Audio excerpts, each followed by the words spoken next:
Hi.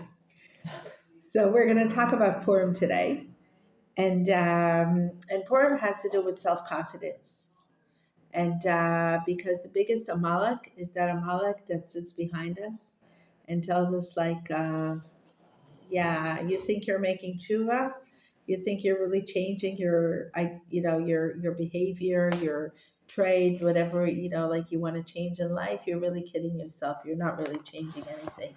You're staying the same loser you were yesterday, right? And we want to get rid of that Amalek. We want to, instead of that Amalek, we want to put in, or even you think you're really getting rid of that depression. You think you're really getting rid of that state of anger or state of regret or whatever, shame, right? It's always going to eat you up again. It's always going to rise up again, right? Yeah. Or even post trauma, like sometimes we think we've dealt with our demons, with our trauma, and then something happens, and I'm never going to get rid of that. No, instead of that, we want to put in Hashem. So how do we do that? That's Purim, okay?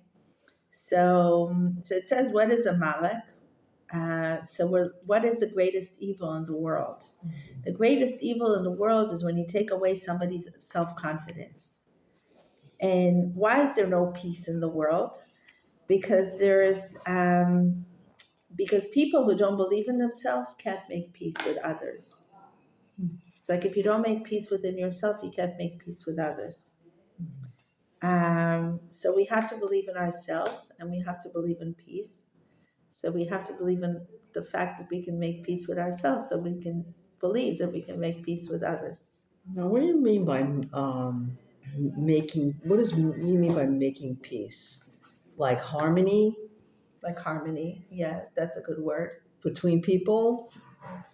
Because I've heard peace also represents wholeness, Also, right, right? right. Okay.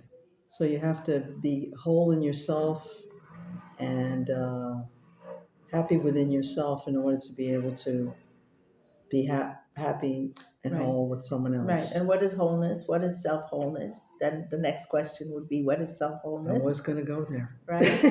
So I would say the self wholeness is the idea that we started touching on that in yesterday's class, right? Is the idea of accepting our less favorite parts of ourselves together with our more favorite parts of ourselves. Mhm. So when did Amalek first, arrive in our lives, right? So when we were going out of Egypt, basically Amalek came, and the inside Amalek, right? Um, Came and told us it was, at that point it wasn't only the inside Amalek. It was an inside voice also, but it was also the Amalekites who came and said to us basically, yeah, you think you're free now, right? But let's see you in a few weeks. You'll be slaves soon again. And I don't want to say anything bad, but in history, there were so many nations that received freedom, but how long were they free for, or how long did they feel free for? And why is it so? Because no, like you don't, and especially us Jews, we don't have that self confidence. We're a very post traumatized culture or nation, right? Yeah. And sometimes, when Shlomo would go to play in prisons, and the saddest thing would happen is he would ask, where's Moishe or Chanala? And the people would say, around, they got out, but soon enough they'll be back for something, right? Mm. So what does it mean? That when they went out, nobody really believed in them, that they're going to stay out, and gave them that self-confidence that they're going to be fine, that they're going to get back on track and not, become a criminal again, right? And I want to say, like we do that so much also. We do that with our spouses. We do that with our children. Somebody's trying to change, and we're kind of telling them, yeah, like, let's see how long that change really lasts, right? Mhm. And also we do it with homelesses. Like sometimes I ask people on the street, what about this one? What about that one? And they say, he found a job, he found a home, right? But then they say, yeah, soon we'll see them back on the streets, right? How heartbreaking that is, right? So on Purim, greatest thing on Purim is that we give self confidence to each other. We lift each other up. We tell to each other, you're amazing and you're going to do even greater. Um, and we spend so much energy on loving each other and appreciating each other.